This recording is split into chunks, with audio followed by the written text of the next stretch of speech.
Assalamualaikum warahmatullahi wabarakatuh. Kembali lagi di Sinau CAD. Kita akan lanjutkan sesi tips and triknya. Nah, pada kesempatan kali ini teman-teman kita punya sebuah kasus di mana kita sedang ada di proses R&D atau Research and Development. Kemudian kita punya model knuckle yang dia harus melalui proses milling CNC seperti itu. Nah, satu hal yang kemudian harus kita pastikan adalah terkait berat atau massa dari hasil CNC milling kita yang bentuknya seperti ini. Nah, untuk mengetahui massa bendanya kan akan sulit kalau semisal kita harus nunggu CNC millingnya jadi dulu, kemudian kita nunggu prosesnya, kemudian kita harus bikin code-nya, kemudian kita harus nimbang hasil benda kerjanya untuk mengetahui massa bendanya itu berapa kilogram. Itu akan membutuhkan waktu yang sangat panjang gitu. Nah, di Autodesk Inventor sendiri itu ada sebuah fitur yang kemudian nantinya akan memudahkan kita untuk mengetahui sebenarnya benda kerja atau model yang kita buat itu masanya berapa kilogram gitu. Beratnya itu berapa kilogram. Nah, sebelum beranjak ke tips and triknya, beberapa hal yang kemudian harus teman-teman perhatikan. Yang pertama adalah terkait modelnya. Itu harus sudah dipastikan sesuai betul dengan model atau benda kerja yang kemudian kita inginkan gitu.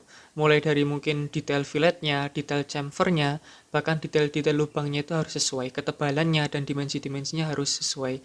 Karena sedikit saja ketidaksesuaian, misal satu lubang yang hilang, misal satu lubang yang ini hilang, itu nanti akan sangat merubah massa benda yang nantinya akan dideteksi otomatis oleh Autodesk Inventor.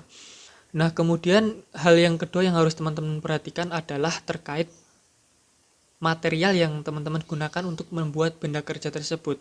Misal untuk kasus kali ini, CNC milling ini menggunakan material aluminium 6160 misal, yang kemudian melewati proses machining, yang kemudian dengan densitas sesuai dengan material aluminium itu sendiri.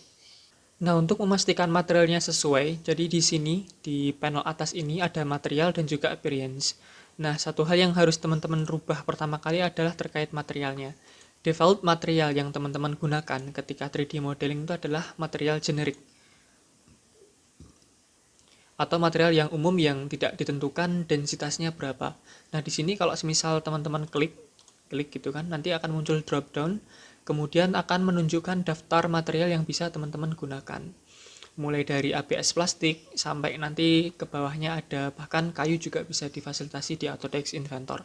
Nah, di sini kita akan cari aluminium 6160. Nah, ini kalau udah kita klik aluminium 6061. Nah, untuk mengetahui densitasnya apakah sesuai atau tidak, teman-teman bisa klik yang ini. Kita klik kemudian di bagian aluminium 6061-nya nanti akan muncul tulisan atau logo pensil seperti ini. Kita klik logo pensilnya, kemudian kita akan coba memastikan apakah densitasnya itu sesuai.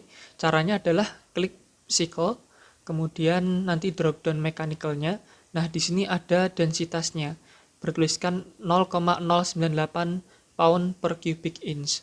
Nah, untuk satuannya sendiri dia menggunakan pound per cubic inch atau LB per inch kuadrat. Nah, kalau semisal sudah sesuai dengan densitas material yang teman-teman inginkan, maka tidak perlu diedit. Kalau semisal masih belum sesuai, maka material ini bisa kita rubah. Misal kita ganti angkanya menjadi 0,01 misal. 0,01. Nah, oke, yang ininya kita hapus 0,01. Maka bisa juga. Atau kita pakai default 0,098. Kalau udah nanti bisa teman-teman klik OK. Nah, kalau sudah kita close, nah berarti model yang kita sudah buat sudah memenuhi kriteria, yakni kriteria modelnya sudah sesuai dengan keinginan, baik dimensi maupun geometrinya, pun juga materialnya juga sudah sesuai dengan benda kerja yang kita inginkan. Nah, kalau sudah sesuai dua syarat tersebut, selanjutnya kita akan membuat format file baru, yakni format file IDW.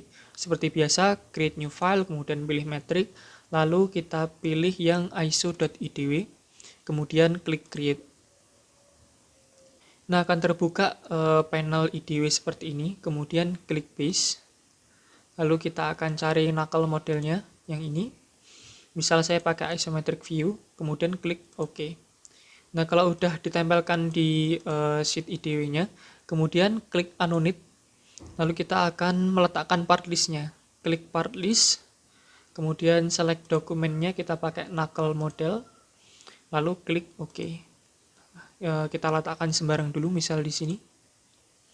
Oke, kalau udah di sini kan masih belum ada tabel masanya ya. Nah, cara nambahin tabel masanya adalah kita klik, kemudian klik kanan, lalu edit part list. Atau bisa langsung double klik ke tabelnya. Double klik. Kemudian di pojok kiri atas, di kolom user, kita klik. Kemudian available property-nya, kita cari mass. Kita cari mass. Yang ini, massa, kemudian kita klik add. Lalu kalau udah kita klik OK. Kemudian kita klik OK. Nah, otomatis massa dari benda kerja kita akan langsung muncul di sini. Disesuaikan dengan densitas material yang kita gunakan, pun juga disesuaikan dengan geometri dan juga dimensi dari 3D model kita. Yakni massanya adalah 0,985 kg. Misal kita ganti nih materialnya menggunakan iron casting misal. Kita klik iron cast. Kemudian kita masuk ke IDW-nya yang tadi, maka masanya otomatis akan berubah menjadi 2,597 kg disesuaikan dengan material yang kemudian kita gunakan. Misal geometrinya kita rubah nih.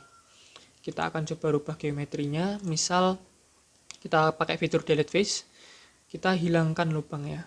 Tadi 2,595 kg ya. Misal 2 lubang ini kita hilangkan. Nah, otomatis pun juga massa dari benda kerjanya akan update dan akan lebih berat daripada ketika kita kasih lubang di 3D modelnya. Nah, seperti itu dulu mungkin tips and triknya, semoga bermanfaat untuk mengetahui massa dari benda kerja 3D model kita itu sebenarnya berapa kilogram. Sekian teman-teman, kalau misal ada pertanyaan bisa tulis di kolom komentar. Jangan lupa klik like dan juga subscribe. Dari kami kurang lebihnya mohon maaf. Wassalamualaikum warahmatullahi wabarakatuh.